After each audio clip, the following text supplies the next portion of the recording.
Eight of cups ಬಂದಿದೆ. So eight of cups ಬಂದಿದೆ ಅಂದ್ರೆ ನಿಮ್ಮ ಎನರ್ಜಿಯಲ್ಲಿ ಈಗ ಯಾವುದೇ ರೀತಿಯ ಸಮಾಧಾನ ಇಲ್ಲ, ಅಸಮಾಧಾನ ಇದೆ, ಬೇಜಾರಿದೆ, ಮಿಸ್ಅಂಡರ್ಸ್ಟ್ಯಾಂಡಿಂಗ್ಸ್ ಗಳಿದೆ, ಸ್ಟಾಗ್ನೇಷನ್ ಅಲ್ಲಿ ಇರುವಂತಹದ್ದು ನಿಮ್ಮ ಲವ್ ಲೈಫಿನಲ್ಲಿ ಕಾಣಿಸ್ತಾ ಇದೆ.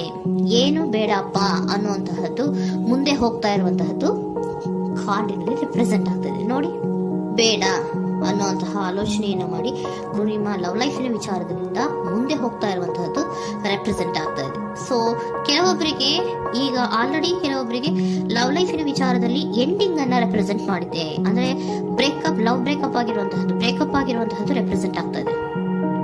ಈಗ ಆಲ್ರೆಡಿ ನಿಮ್ಗೆ ಲವ್ ಲೈಫಿನ ವಿಚಾರದಲ್ಲಿ ಕೆಲವೊಂದು ಬ್ರೇಕಪ್ಸ್ ಗಳಾಗಿರುವಂತದ್ದು ರೆಪ್ರೆಸೆಂಟ್ ಆಗ್ತಾ ಇದೆ. ಮೇ ಬಿ ನೀವಿಬ್ರು ಮಾತಾಡ್ತಾ ಇಲ್ಲ ಇರಬಹುದು, ನಿಮ್ಮ ಪರ್ಸನ್ನಿನ ಜೊತೆಯಲ್ಲಿ ನೀವಿಬ್ರು ಕೂಡ ಮಾತಾಡ್ತಾ ಇಲ್ಲ, ಅಸಮಾಧಾನದಿಂದ ನಿಮ್ಮ ಲವ್ ಲೈಫಿನ ವಿಚಾರದಲ್ಲಿ ರೆಪ್ರೆಸೆಂಟ್ ಆಗ್ತಾ ಇರೋದು. ಸೊ ಕಾರ್ಡ್ಗಳನ್ನ ನೋಡೋಣ.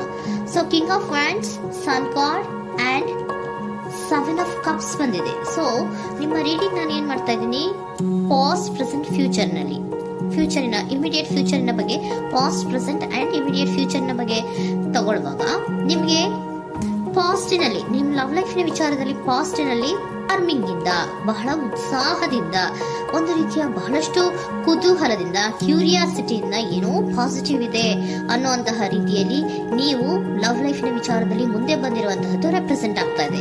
ಸೊ ಬಟ್ ಆದ್ರೆ ಬರೀ ಅದು ಇಲ್ಯೂಷನ್ ಅನ್ನೋದು ನೀವು ಗಮನಿಸಿಲ್ಲ. ನಿಮ್ಮ ಲವ್ ಲೈಫಿನ ವಿಚಾರದಲ್ಲಿ ಜಸ್ಟ್ ಇಲ್ಯೂಷನ್ಸ್ ಅನ್ನ ರೆಪ್ರೆಸೆಂಟ್ ಮಾಡ್ತಾ ಇದೆ. ಬರೀ ನೀವು ಕನಸು ಕಾಣಿದ್ದು ಅದು ಹಗಲುಗನಸು ಅನ್ನುವಂತಹದ್ದು ಕೆಲವೊಬ್ಬರಿಗೆ ರೆಪ್ರೆಸೆಂಟ್ ಆಗ್ತಾ ಇದೆ. ಯಾಕೆ ಗೊತ್ತಾ?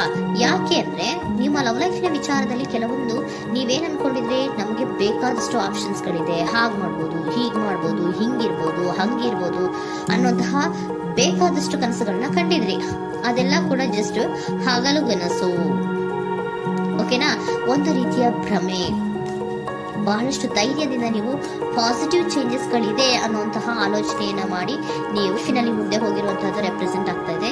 ಸೊ ಕೆಲವೊಂದು ರೀತಿಯ ಆಪ್ಷನ್ಸ್ ಗಳನ್ನ ನಿಮ್ಮಲ್ಲಿ ಇಟ್ಕೊಂಡು, ಆಸೆಗಳನ್ನ ಇಟ್ಕೊಂಡು ನೀವು ಲವ್ ಲೈಫಿನಲ್ಲಿ ನಿಯರ್ ಪಾಸ್ಟಿನಲ್ಲಿ ನೀವು ಮುಂದೆ ಹೋಗಿರುವಂತಹದ್ದು ರೆಪ್ರೆಸೆಂಟ್ ಆಗ್ತದೆ. ಆದ್ರೆ ಅಟ್ ಪ್ರೆಸೆಂಟಿನಲ್ಲಿ ನಿಮಗೆ ಬಂದಿರುವಂತಹದ್ದು ಯಾವುದು? 5 of cups, 7 of pentacles and king of cups. ಏನ್ ಬಂದಿದೆ? 5 ಆಫ್ ಕಪ್ಸ್. 5 ಆಫ್ ಕಪ್ಸ್ ಏನಾಗಿದೆ? ಫೇಲ್ಯೂರ್ಸ್ ಆಗಿದೆ, ಅಳ್ತಾ ಇದ್ದೀರಾ, ಸಮಾಧಾನ ಇಲ್ಲ, ಖುಷಿ ಇಲ್ಲ, ಕಹಿ ಅನುಭವಗಳು ನಿಮ್ಮ ಲವ್ ಲೈಫಿನ ವಿಚಾರದಲ್ಲಿ ಆಗಿರುವಂತಹದ್ದು ಅಟ್ ಪ್ರೆಸೆಂಟಿನಲ್ಲಿ ರೆಪ್ರೆಸೆಂಟ್ ಆಗ್ತಾ ಇದೆ. ಯಾಕೋ ನಿಮ್ಮ ಲವ್ ಲೈಫಿನ ವಿಚಾರದಲ್ಲಿ ತುಂಬಾ ಬೇಜಾರುಗಳನ್ನ ನಿಮಗೆ ರೆಪ್ರೆಸೆಂಟ್ ಆಗಿದೆ. ಸೊ ಸೆಕೆಂಡ್ ಕಾರ್ಡ್ ಅಲ್ಲೂ ಕೂಡ 7 ಆಫ್ ಪ್ಯಾಂಟಿಕಲ್ಸ್ ಬಂದಿದೆ. Period of contemplation. ನಿಮ್ಮ ಲವ್ ಲೈಫಿನ ವಿಚಾರದಲ್ಲಿ ನೀವು ಆಲೋಚನೆಯನ್ನ ಮಾಡ್ತಾ ಇರುವಂತಹದ್ದು ರೆಪ್ರೆಸೆಂಟ್ ಆಗ್ತಾ ಇದೆ. ಯಾಕಂದ್ರೆ ನಿಮ್ಮ ಲವ್ ಲೈಫಿನ ವಿಚಾರದಲ್ಲಿ ಯಾವುದೇ ರೀತಿಯ ಮುಂದುವರಿಕೆಗಳಿಲ್ಲ. ಸ್ಟಾಗ್ನೇಷನ್ ಅನ್ನ ರೆಪ್ರೆಸೆಂಟ್ ಮಾಡ್ತಾ ಇದೆ. ಬಾಟಮ್ ಆಫ್ ದ ಡೆಕ್ ಅಲ್ಲೂ ಸ್ಟಾಗ್ನೇಷನ್ ರೆಪ್ರೆಸೆಂಟ್ ಮಾಡ್ತಾ ಇದೆ. ಇಲ್ಲಿಯೂ ಕೂಡ ನಿಮ್ಗೆ ಸ್ಟಾಗ್ನೇಷನ್, ನಿಂತಲ್ಲೇ ನಿಂತಿದೆ, ಮುಂದೆ ಹೋಗ್ತಾ ಇಲ್ಲ. ಯಾಕೋ ಒಂದು ರೀತಿಯ ಮುಂದುವರಿಕೆಗಳು ಕಾಣ್ತಾ ಇಲ್ಲ. ನೆಕ್ಸ್ಟ್ ಕಾರ್ಡ್ ಬಂದಿರುವಂತಹದ್ದು ಯಾವುದು? ಕಿಂಗ್ ಆಫ್ ಕಪ್ ಬಂದಿದೆ. ಸೊ ಭಾವನಾತ್ಮಕವಾಗಿರುವಂತಹದ್ದು, ಯೋಚನೆಯನ್ನ ಮಾಡ್ತಾ ಇರುವಂತಹದ್ದು, ಯಾಕೆ ಹಿಂಗಾಯ್ತು ಅನ್ನೋದ್ರ ಬಗ್ಗೆ ನೀವು ಆಲೋಚನೆಯನ್ನ ಮಾಡ್ತಾ ಇರುವಂತದ್ದು ರೆಪ್ರೆಸೆಂಟ್ ಆಗ್ತದೆ. ನಿಯರ್ ಪಾಸ್ಟ್ ನಲ್ಲಿ ನನಗೆ ಬೇಕಾದಷ್ಟು ಆಪ್ಷನ್ಗಳಿತ್ತು, ಹಂಗ್ ಮಾಡ್ಬೋದು, ಹಿಂಗ್ ಮಾಡ್ಬೋದು, ಆಪ್ಷನ್ಸ್ ಬೇಕಾದಷ್ಟಿದೆ ನನ್ನ ಲವ್ ಲೈಫಿನಲ್ಲಿ ಅಂತ ನೀವು ಅನ್ಕೊಂಡಿದ್ರಿ. ಬಟ್ ಈಗ ನೀವು ಅನ್ಕೋತಾ ಇರೋದೇನು? ಅಟ್ ಪ್ರೆಸೆಂಟ್ ನಲ್ಲಿ ಬ್ಯಾಲೆನ್ಸ್ ಅನ್ನ ಮಾಡ್ಬೇಕು.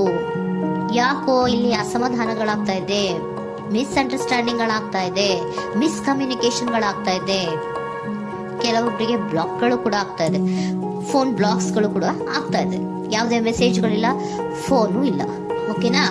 ಸೊ ಆ ರೀತಿಯ ಆಲೋಚನೆಗಳಲ್ಲಿ ಮಾಡ್ತಾ ಇರುವಂತಹದ್ದು ರೆಪ್ರೆಸೆಂಟ್ ಆಗ್ತಿದೆ. ಒಂದು ರೀತಿಯ ಬ್ಯಾಲೆನ್ಸ್ ಅನ್ನ ಮಾಡಬೇಕು. ಅಟ್ ಪ್ರೆಸೆಂಟ್ ನಲ್ಲಿ ಕೆಲವೊಂದು ರೀತಿಯ ಬ್ಯಾಲೆನ್ಸ್ ಅನ್ನ ಮಾಡಬೇಕು ಅನ್ನುವಂತಹ ಆಲೋಚನೆಯನ್ನ ನೀವು ಮಾಡ್ತಾ ಇರುವಂತಹದ್ದು ರೆಪ್ರೆಸೆಂಟ್ ಆಗ್ತಾ ಇದೆ. ಸೊ ಬ್ಯಾಲೆನ್ಸ್ ಅನ್ನ ಮಾಡಬೇಕು ಅನ್ನೋದನ್ನ ನೀವು ಯೋಚನೆಯನ್ನ ಮಾಡ್ತಾ ಇದ್ದೀರಾ. ಆದ್ರೆ ನಿಮಗೆ ಯಾಕೋ ಲವ್ ಲೈಫಿನಲ್ಲಿ ಕೆಲವೊಂದು ಕಹಿ ಅನುಭವಗಳಾಗಿರುವಂತಹದ್ದು ರೆಪ್ರೆಸೆಂಟ್ ಆಗ್ತಾ ಇದೆ. ಸೊ ಇಮಿಡಿಯೇಟ್ ಫ್ಯೂಚರಿನ ಬಗ್ಗೆ ನೋಡೋದಾದ್ರೆ ಹೀಲಿಂಗ್ ಅಂಡ್ ರಿನಿವಲಿಂಗ್, ಕೆಲವೊಂದು ರೀತಿಯ ಚೇಂಜಸ್ ಗಳನ್ನ ಮಾಡ್ತಾ ಇರುವಂತದ್ದು, ಪಾಸಿಟಿವ್ ಚೇಂಜ್ ಆಗಿ ನೀವು ಬದಲಾವಣೆಗಳನ್ನ ಮಾಡ್ಕೋತಾ ಇರುವಂತದ್ದು, ನಿಮ್ಮಲ್ಲಿ ನೀವು ಕೆಲವೊಂದು ರೀತಿಯ ಬದಲಾವಣೆಗಳನ್ನ ಮಾಡ್ಕೋತಾ ಇರುವಂತದ್ದು ರೆಪ್ರೆಸೆಂಟ್ ಆಗ್ತಾ ಇದೆ. ಓಕೆನಾ? ಸೊ ನೆಕ್ಸ್ಟ್ ಕಾರ್ಡ್ ಏನ್ ಬಂದಿರುವಂತದ್ದು, ಕೆಲವೊಬ್ರು ಒಂದು ರೀತಿಯ ಬ್ಯಾಲೆನ್ಸ್ ಅನ್ನ ಮಾಡುವಂತಹದ್ದು, ಲವ್ ಲೈಫಿನ ವಿಚಾರದಲ್ಲಿ ಏನ್ ಈ ಕಹಿ ಅನುಭವಗಳಾಗಿತ್ತು ಅದನ್ನ ಕಮ್ಯುನಿಕೇಶನ್ಸ್ ಗಳ ಮೂಲಕ ನೀವು ಮಾತಾಡುವಂತಹದ್ದು ರೆಪ್ರೆಸೆಂಟ್ ಆಗ್ತಾ ಇದೆ. ಕಮ್ಯುನಿಕೇಶನ್ಸ್ ಗಳನ್ನ ಮಾಡ್ಕೊಂಡು ನೀವಲ್ಲಿ ನಿಮ್ಮ ಲವ್ ಲೈಫಿನ ವಿಚಾರದಲ್ಲಿ ಒಂದು ಭದ್ರತೆಯನ್ನ ಮಾಡ್ಕೊಂಡ್ಬಿಡ್ತೀರಾ, ಒಂದು ಸಾಮರಸ್ಯವನ್ನ ಕೆಲವೊಬ್ರು ಮಾಡ್ಕೊಳ್ಳುವಂತಹದ್ದು ರೆಪ್ರೆಸೆಂಟ್ ಆಗ್ತಾ ಇದೆ. ಯಾಕಂದ್ರೆ ಕೆಲವೊಂದು ರೀತಿಯ ಬ್ಯಾಲೆನ್ಸ್ ಅನ್ನ ಮಾಡ್ಬೇಕು ಅಂತ ಆಲೋಚನೆಯನ್ನ ಕೆಲವೊಬ್ರು ಮಾಡ್ತಾ ಇರುವಂತಹದ್ದು, ಅಲ್ಲಿ ಟಾಕ್ಟಿವ್ ಆಗಿ ಮಾತಾಡುವಂತಹದ್ದು. ಚಿಕ್ಕಂದ್ರೇನು ಒಂದು ರೀತಿಯ ಭಾಷೆನೇ ಚೇಂಜ್ ಮಾಡ್ಬಿಡೋದು, ಅಂತ ಬಾಯಿ ಬಿಟ್ಕೊಂಡು ನೋಡ್ತಾ ಇರ್ತೀವಲ್ವಾ ಮ್ಯಾಜಿಕ್ ನ, ಹಂಗೆ ನೀವು ಕೆಲವೊಂದು ರೀತಿಯ ಮಾತಾಡಿ ನೀವು ಸರಿ ಮಾಡ್ಕೊಳ್ಳುವಂತಹದ್ದು, ಕ್ಲಿಯರ್ ಕಮ್ಯುನಿಕೇಶನ್ಸ್ ಅನ್ನ ಮಾಡ್ತಾ ಇರುವಂತಹದ್ದು, ಮತ್ತೆ ಅಲ್ಲಿ ಬ್ಯಾಲೆನ್ಸ್ ಅನ್ನ ಮಾಡಿ ನೀವು ಒಂದು ನಿಮ್ಮ ಲವ್ ಲೈಫ್ ಅನ್ನ ಒಂದು ಕಾಂಪ್ರಮೈಸ್ ಗೆ ತರುವಂತಹದ್ದು, ಉಳಿಸ್ಕೊಳ್ಳುವಂತಹದ್ದು ಕೆಲವೊಬ್ಬರಿಗೆ ರೆಪ್ರೆಸೆಂಟ್ ಆಗ್ತಾ ಇದೆ. ಆದ್ರೆ ಮತ್ತೆ ಕೆಲವೊಬ್ಬರಿಗೆ ಎಂಡಿಂಗ್ ಗಳನ್ನ ರೆಪ್ರೆಸೆಂಟ್ ಮಾಡ್ತಾ ಇದೆ. ಕೆಲವೊಬ್ರು ಉಳಿಸ್ಕೊಂತೀರಾ, ಮತ್ತೆ ಕೆಲವೊಬ್ಬರಿಗೆ ಎಂಡಿಂಗ್ ಅನ್ನ ರೆಪ್ರೆಸೆಂಟ್ ಮಾಡ್ತಾ ಇದೆ. ಕೆಲವು ಪರ್ಸನ್ ಗಳಿಗೆ ಮಾತ್ರ ಎಂಡಿಂಗ್ ಅನ್ನ ರೆಪ್ರೆಸೆಂಟ್ ಮಾಡ್ತಾ ಇರೋದು, ಮತ್ತೆಲ್ಲರಿಗೂ ಕೂಡ ಹೀಲಿಂಗ್ ಅನ್ನ ರಿನಿವಲಿಂಗ್ ಮಾಡುವಂತಹದ್ದು, ಬ್ಯಾಲೆನ್ಸ್ ಅನ್ನ ಮಾಡ್ತಾ ಇರುವಂತಹದ್ದು, ಮತ್ತೆ ಕ್ಲಿಯರ್ ಕಮ್ಯುನಿಕೇಶನ್ಸ್ ಅನ್ನ ಮಾಡಿ ನೀವು ಇನ್ ಇಮಿಡಿಯೇಟ್ ಫ್ಯೂಚರ್ ನಲ್ಲಿ ಕೆಲವು ಬದಲಾವಣೆಗಳನ್ನ ಮಾಡ್ಕೋತಾ ಇರುವಂತಹದ್ದು ರೆಪ್ರೆಸೆಂಟ್ ಆಗ್ತಾ ಇದೆ. ಸೊ ಏಂಜಲ್ ಗೈಡೆನ್ಸ್ ಏನ್ ಕೊಡ್ತಾ ಇದ್ದಾರೆ ಅಂತ ನೋಡೋಣ. ಕೆಲವೊಬ್ರು ಕಾಂಪ್ರಮೈಸ್ ಮಾಡ್ಕೋತಾ ಇದ್ದೀರಾ.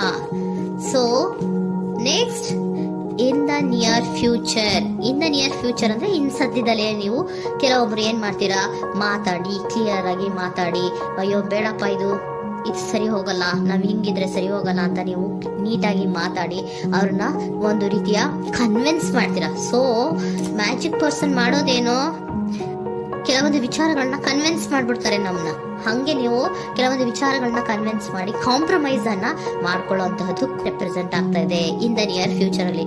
ಜಾಸ್ತಿ ದಿನ ಏನು ಇಲ್ಲ, ನೀವೇನ್ ಜಾಸ್ತಿ ದಿನ ಕಾಯುವಂತ ಅವಶ್ಯಕತೆ ಇಲ್ಲ.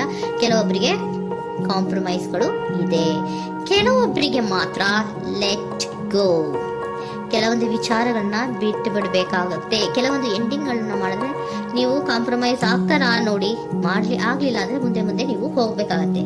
ಯಾಕಂದ್ರೆ ಕೆಲವೊಂದು ರೀತಿಯ ಸ್ಟಾಗ್ನೇಷನ್ ಅಲ್ಲಿ ಇರೋದ್ರಿಂದ ನಿಮಗೆ ಬಾಟಮ್ ಆಫ್ ದ ಡೆಕ್ ಕೆಲವೊಬ್ಬರಿಗೆ ಸ್ಟಾಗ್ನೇಷನ್ ಅಲ್ಲಿ ಇರೋದ್ರಿಂದ ಸೊ ಸಾಧ್ಯತೆ ಮಟ್ಟಿಗೆ ನೀವು ಮುಂದೆ ಹೋಗ್ಲೇಬೇಕಾಗತ್ತೆ. ಎಷ್ಟು ದಿನ ಅಂತ ನೀವು ಅಲ್ಲೇ ಇರ್ತೀರಾ, ಸ್ವಲ್ಪ ಮುಂದೆ ಹೋಗಿ ನೆಕ್ಸ್ಟ್ ಮುಂದಿನ ದಿನಗಳಲ್ಲಿ ನಿಮ್ಗೆ ಕಾಂಪ್ರಮೈಸ್ ಆಗುವಂತ ಸಾಧ್ಯತೆಗಳು ಇದೆ.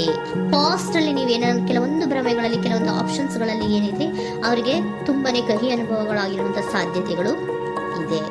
ಅದರಿಂದ ಕೆಲವೊಬ್ರು ಹೀಲಿಂಗ್ ಅಂಡ್ ರಿನಿವಲ್ ಆಗಿ ಕೆಲವೊಂದು ರೀತಿಯ ಚೇಂಜಸ್ ಗಳಾಗುವಂತಹದ್ದು, ಅಲ್ಲಿಗೆ ಎಂಡ್ ಅನ್ನ ಮಾಡುವಂತಹದ್ದು ಕೆಲವೊಬ್ಬರಿಗೆ ರೆಪ್ರೆಸೆಂಟ್ ಆದ್ರೆ, ಮತ್ತೆ ಕೆಲವೊಬ್ಬರಿಗೆ ಮಾತಾಡಿ ಕಾಂಪ್ರಮೈಸ್ ಅನ್ನ ಮಾಡ್ಕೊಳ್ಳುವಂತಹದ್ದು ರೆಪ್ರೆಸೆಂಟ್ ಆಗ್ತದೆ.